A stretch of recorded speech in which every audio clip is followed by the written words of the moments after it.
Okay देखो अभी हम लोग आज स्टार्ट करते हैं इंट्रोडक्शन टू कॉस्ट अकाउंटिंग। आज आपका जो सब्जेक्ट है कॉस्ट अकाउंटिंग, उसमें हम लोग इंट्रोडक्शन टू कॉस्ट अकाउंटिंग ये फर्स्ट चैप्टर है वो देखने वाले हैं। तो सबसे पहले what is cost and what is cost accounting, यहाँ से हम लोग स्टार्ट करेंगे। देखो जब हम लोग अकाउंटिंग के बारे में बात करते हैं तो there are mainly 3 types of accounting: financial accounting, cost accounting and management accounting. Okay, so ये 3 क्या है पहले वो हम लोग देखते हैं। पहले तो हम लोग देखेंगे फाइनेंशियल अकाउंटिंग, जो यूजुअली हम लोग 11-12 से करते आ रही है। तो क्या है देखो, सेकेंड पैराग्राफ में दिया है, देखो financial accounting is a process of recording, summarising and reporting companies business transaction through financial statement. मतलब कंपनी के बिजनेस ट्रांजैक्शन जो साल भर में हुए हैं उसका प्रॉपरली रिकॉर्ड करना, समराइज करके रिकॉर्ड करना, that is called as financial accounting. Okay, so at the end of the year what we are going to prepare in financial accounting, that is income statement. You may call this as profit and loss account, balance sheet and cash flow statement and statement of retained earnings. Okay, so what is, देखो अभी income statement यानी profit and loss, trading profit loss account, ये हम लोग को मालूम है, उसी को इनकम स्टेटमेंट बोला जाता है। देन बैलेंस शीट भी आपको मालूम है। Now what is this cash flow statement? As per accounting standard 3, जब हम लोग फाइनेंशियल अकाउंटिंग बनाते हैं, फाइनेंशियल अकाउंटिंग का स्टेटमेंट बनाते हैं, तो it is mandatory to prepare cash flow statement. Cash flow statement में पूरे साल में किस तरीके से फ्लो, कैश का फ्लो कैसे हुआ वो दिखाया जाता है, यानी कैश कितनी आई और कैश कितनी गई उसका समरी यहाँ पे रहेगा। So the question is that कि कैश बुक में भी वही दिखाते हैं, बट कैश बुक में डे वाइज एंट्री दिखाते हैं, यहाँ पे समराइज एंट्री रहता है, यानी बिजनेस ऑपरेशन से कितना इनकम हुआ, या एसेट बेच के और कुछ एसेट बेची कुछ एसेट परचेज की तो उसका डिफरेंस कितना मिला, या आपको फाइनेंसिंग एक्टिविटीज यानी शेयर्स इशू किया, शेयर्स इशू किया, या आप बोल सकते हैं शेयर्स इशू किया या डिबेंचर इशू किया, उसका रिडम्पशन किया, उससे कितना इनकम हुआ, एक्सपेंसेस हुआ, एक्चुअल कितना कैश का फ्लो हुआ, ये सब हम लोग कैश फ्लो स्टेटमेंट में दिखाते हैं। And as per the accounting standard 3 it is mandatory for every company to prepare cash flow statement. ये आपको अभी यहाँ पे थियोरी में देखना है, actual calculation we have to learn in a TYBBI। तो अभी इसका कैश फ्लो का कुछ भी कैलकुलेशन आपको नहीं करना है। Okay, last one is statement of retained earnings. का मतलब ये होता है कि आपको जो प्रॉफिट मिला उसका अप्रोप्रिएशन आपने कैसे किया, यानी आप profit and loss appropriation account बनाते हैं ना, उस तरीके से। यानी फॉर एग्जांपल मुझे 10 लाख रुपया प्रॉफिट हुआ तो उसमें से डिविडेंड कितना आया, ओके, उसमें से डिविडेंड कितना आया, उसके बाद उसमें से हमने रिजर्व में कितना ट्रांसफर किया, उसे बोलते हैं स्टेटमेंट ऑफ रिटेन अर्निंग्स। तो this is called as financial accounting. And remember that financial accounting की जब हम लोग बात करते हैं तो ये financial accounting at the end of the year बनाया जाता है, जब सब ट्रांजेक्शन्स खत्म होने के बाद। यानी we can not change the cost, यानी जैसे अगर हम लोग बोलते हैं कि सेलिंग प्राइस इतनी है, प्रोडक्शन का कॉस्ट इतना आया है, तो वी कांट चेंज इट, हम लोग उसको चेंज नहीं कर सकते। Got it. बट दूसरा ये हो गया फाइनेंशियल अकाउंटिंग। दूसरा तरीका हमने देखा था अकाउंटिंग का, वो है मैनेजमेंट अकाउंटिंग, जो हमने लास्ट सेमेस्टर में पढ़ा है। What is management accounting? Presenting the account, मतलब जो फाइनेंशियल अकाउंटिंग बन चुका है वही फाइनेंशियल अकाउंटिंग, अकाउंटिंग जो बन चुका है वही present in the form which will be suitable for management for to analysis and to take the decision।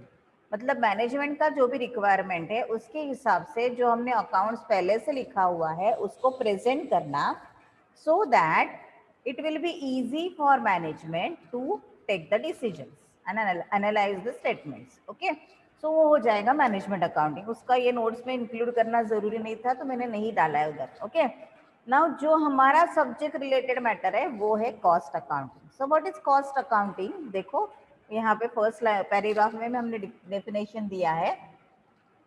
Cost accounting is defined as systematic set of procedure for recording and reporting measurement of cost of manufacturing goods and performing services in the aggregate and in detail। It includes method of recognizing, classifying, allocating, aggregating and reporting such cost and comparing them with the standard cost. ये overall cost accounting का definition है.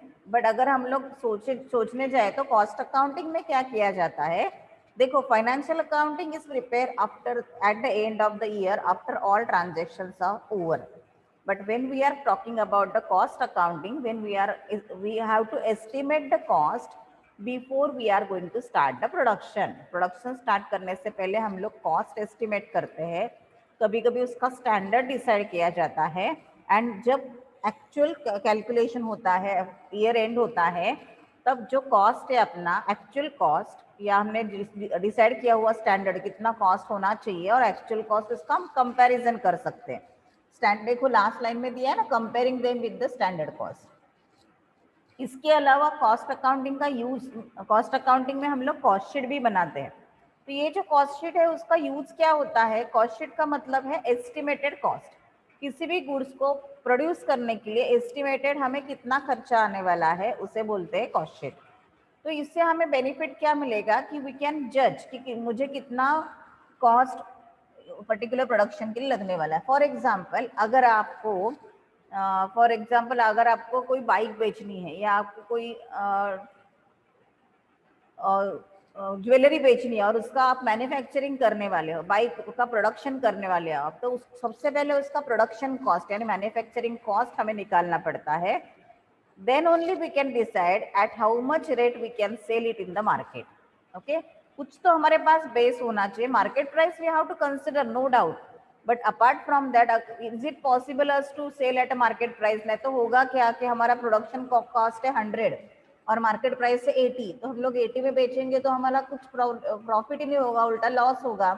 So what should be the cost of production, ये हम लोग कहाँ पे decide करते हैं. कॉस्ट अकाउंटिंग में under the cost sheet. Okay, तो अभी मैं बहुत बार आपको बोल रही हूँ कि कॉस्ट कॉस्ट कॉस्ट. तो what is the cost accounting में जो कॉस्ट हम लोग बोलते हैं, तो ये कॉस्ट क्या है. ओके, यहाँ तक पहले आपको समझा है ना, कुछ डाउट नहीं है ना, कुछ डाउट है तो पूछो. Now when we are talking about the cost, देखो डेफिनेशन क्या है. Cost is an expenditure required to produce और सेल अ प्रोडक्ट और get a asset ready for a normal use. Cost का मतलब क्या है. देखो, एक्सपेंडिचर रिक्वायर्ड टू प्रोड्यूस और सेल अ प्रोडक्ट, कोई भी प्रोडक्ट प्रोड्यूस करने के लिए या प्रोड्यूस करके सेल करने के लिए, बोथ आर इंक्लूडेड. मतलब क्या, अगर प्रोडक्शन कॉस्ट 100 है बट सेल करने के लिए भी 10 रुपया खर्चा आता है ना, वो भी कंसिडर होना चाहिए. करेक्ट. जैसे आप कॉलेज में आते हो तो कॉलेज का फीस ये आपका कॉस्ट है, लेकिन उतना ही कंसिडर तो नहीं करते ना. जैसे बहुत लोग बदलापुर से आते हैं तो फ्रॉम बदलापुर टू डोंबिवली आपका जो ट्रैवलिंग कॉस्ट है वो भी आपके एजुकेशन के खर्चे में ऐड होगा ना. Only fees we will not consider, right. जब आप लोग एजुकेशन का कॉस्ट निकालने जाओगे तो आपका कॉलेज का फीस, करेक्ट. उसके बाद आपके नोटबुक, टेक्स्ट बुक, जो भी आप परचेस करने वाले हो, अगर आप क्लासेस लगाते हो तो क्लासेस का खर्चा, आपका transportation cost, all will be included in the education cost आपके, राइट. सो ओनली प्रोडक्शन का कॉस्ट यहाँ पे कंसिडर नहीं होता है. तो प्रोडक्ट सेल करने का जो भी खर्चा है वो भी यहाँ पे कंसिडर होगा. अपार्ट फ्रॉम दैट और क्या कॉस्ट में, gate a asset ready for normal use. Get the asset ready for normal use मतलब क्या कि अगर हमने कोई भी एसेट परचेज किया, अनलेस एंड अनटिल हम लोग उसको इंस्टॉल नहीं करते हैं, जब तक उस एसेट को हम लोग इंस्टॉल नहीं करते हैं तब तक हम लोग उसको यूज नहीं कर सकते. जैसे हमने कोई फ्रिज परचेस किया या हमने बाइक परचेस किया, वो शोरूम में ही है, घर पे लाया ही नहीं, तो उसको यूज ही नहीं है ना कुछ, तो उसको हमें घर पे लाने के लिए जो खर्चा करना पड़ेगा दैट इज कॉल्ड एज, घर पे लाने के लिए जो खर्चा करना पड़ेगा दैट इज कॉल्ड एज हमारा सेलिंग के लिए जो खर्चा आएगा, या सॉरी एसेट को यूज में लाने के लिए जो खर्चा आएगा वो. Okay, in other words it's a amount paid to manufacture a product. मतलब कोई भी प्रोडक्ट मैन्युफैक्चर करने के लिए जो खर्चा आता है दैट इज कॉस्ट. और purchase of inventory, inventory purchase करने के लिए जो लगता है वो भी होता है कॉस्ट. ओके, देन और get equipment ready to use the business process. मतलब कोई भी इक्विपमेंट, कोई भी मशीनरी बिजनेस के लिए यूज करने के लिए जो खर्चा करना पड़ता है वो सभी आपको कहाँ पे इंक्लूड करना है, कॉस्ट में इंक्लूड करना है। ओके, अभी कैरेक्टरिस्टिक्स ऑफ कॉस्ट क्या है? It should be fully identified with the product. किस प्रोडक्ट के लिए क्या खर्चा किया है वो आइडेंटिफाई होना चाहिए। ये कॉस्ट का मीनिंग हर जगह पे हर सेम ही नहीं होगा, यानी कोई मैन्युफैक्चरिंग यूनिट है तो उसके लिए cost means production manufacturing cost है। अगर ट्रेडिंग यूनिट है तो कॉस्ट मीन्स परचेस कॉस्ट हो जाएगा, क्योंकि ट्रेडिंग में क्या होता है, एक से परचेस करके दूसरे को सेल किया जाता है, there is no manufacturing.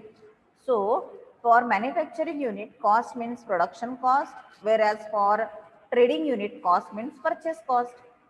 It may not be true exact और एक्यूरेट। बहुत बार ये एलोकेट जब हम लोग करते हैं तो उसमें वेरिएशन आ सकता है, एग्जैक्ट अमाउंट हम लोग कभी कभी नहीं बोल सकते। जैसे कुछ इनडायरेक्ट एक्सपेंसेस या इनडायरेक्ट कॉस्ट है वो हर एक प्रोडक्ट को इक्वली डिस्ट्रीब्यूट किया जाता है, तो एग्जैक्टली किस प्रोडक्ट के लिए क्या है वो हम लोग एग्जैक्ट एक्यूरेट अमाउंट नहीं बोल सकते। जैसे अगर आपका गारमेंट मैन्युफैक्चरिंग का कंपनी है तो शर्ट्स बनाते हैं समझो आपकी कंपनी में, तो उसमें हर एक ओवरऑल आपको थ्रेड लगता है तो हर एक शर्ट को कितना थ्रेड लगेगा, दो धागा लगता है ना, वो हम लोग एग्जैक्टली मैंने बोल नहीं सकते, अप्रोक्सीमेट बोल सकते। कभी कभी एक शर्ट के लिए ज्यादा भी लग सकता है क्योंकि कुछ वेस्टेज हुआ, गलत हुआ तो फिर से करना पड़ेगा स्टिचिंग, तो उसके लिए ज्यादा भी लग सकता है। So this will be approximate, not exactly same amount. उसका जो कंपोजिशन है वो डिफरेंट सिचुएशन में डिफरेंट हो सकता है। Different person use different methods to ascertain cost, मतलब कॉस्ट का जो अलोकेशन करने के लिए हर एक पर्सन अपना अपना मेथड यूज कर सकता है। कोई प्रोडक्शन वाइज करेगा, कोई टाइम वाइज करेगा, कोई फंक्शन वाइज, उसका यूज किसके लिए हो रहा है उसके हिसाब से करेगा, वो हम लोग आगे देखने वाले हैं। It varies with time, volume and method of purpose. ये कॉस्ट थोड़ा बहुत टाइम के हिसाब से कितना है, जैसे ज़्यादा प्रोडक्शन है तो कॉस्ट कम भी हो सकता है, और किस लिए खर्चा करे उसके हिसाब से चेंज हो सकता है। ओके, सो ये हो गया हमारा बेसिक कॉस्ट का स्टेटमेंट। ओके।